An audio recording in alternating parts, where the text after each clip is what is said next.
महाभारत और रामायण दोनों ग्रंथों में भगवान परशुराम जी का संदर्भ मिलता है, जिनमें बहुत सी चित्र विचित्र कथाओं का उल्लेख है। परशुराम जी भगवान विष्णु के छठे अवतार हैं। उन्हें न्याय के देवता माना जाता है। ऋषि जमदग्नि और माता रेणुका के 5 तेजस्वी पुत्र थे, जिनमें सबसे छोटे थे भगवान परशुराम। वो अपने माता पिता के आज्ञाकारी पुत्र थे। वो भगवान शिव द्वारा दिए गए परशु को हमेशा धारण करते थे, इसलिए उन्हें परशुराम के नाम से जाना जाता है।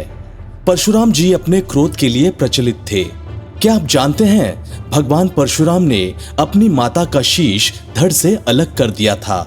आइए जानते हैं इसके पीछे की कहानी। माता रेणुका आश्रम के पास नदी में स्नान करने गई थीं।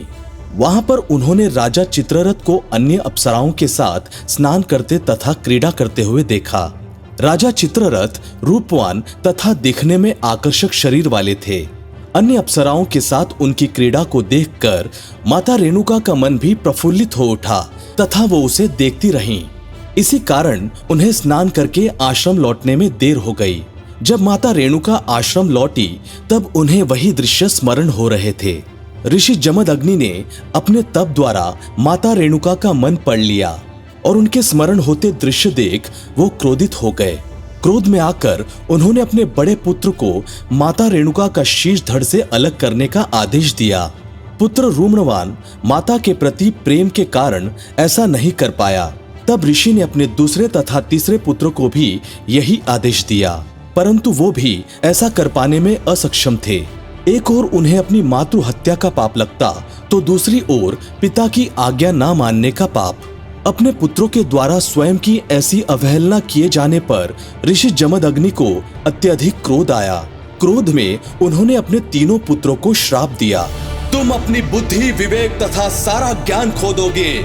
इसके पश्चात ऋषि जमदग्नि ने अपने सबसे छोटे पुत्र परशुराम को अपनी माता का शीश धड़ से अलग करने का आदेश दिया। पिता का आदेश मिलते ही परशुराम ने बिना देर किए अपनी माता का सिर धड़ से अलग कर दिया। वार से रक्त धारा फूट पड़ी और माता रेणुका निष्प्राण हो गई। परशुराम जी को अपने पिता की आज्ञा का पालन करते देख ऋषि जमदग्नि अत्यधिक प्रसन्न हुए तथा उनको वरदान मांगने के लिए कहा। परशुराम जी ने सूझबूझ से अपने पिता से 3 वर मांगे। पहला, अपनी माता को पुनः जीवित करें। दूसरा, माता रेणुका को इस घटना की स्मृति ना रहे। तीसरा, तीनों भाइयों को विवेक व बुद्धि वापस लौटा दें। ऋषि जमदग्नि अपने पुत्र परशुराम की बुद्धिमता से बहुत प्रसन्न हुए तथा उन्होंने उन्हें तीनों वर प्रदान किए। वरदान पूर्ति पश्चात माता रेणुका पुनः जीवित हो गईं। भगवान परशुराम ने माता रेणुका को पुनः जीवित अवश्य करवाया, परंतु उन पर मातृ हत्या का पाप लग चुका था। इस पाप से मुक्ति पाने हेतु उन्होंने भगवान शिव की कठिन तपस्या कर मातृ हत्या के पाप से स्वयं को मुक्त किया।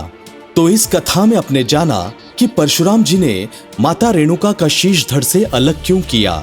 इसी तरह के रोचक वीडियोस देखने के लिए जुड़े रहें अर्था चैनल से और साथ ही बेल आइकन दबाना ना भूलें।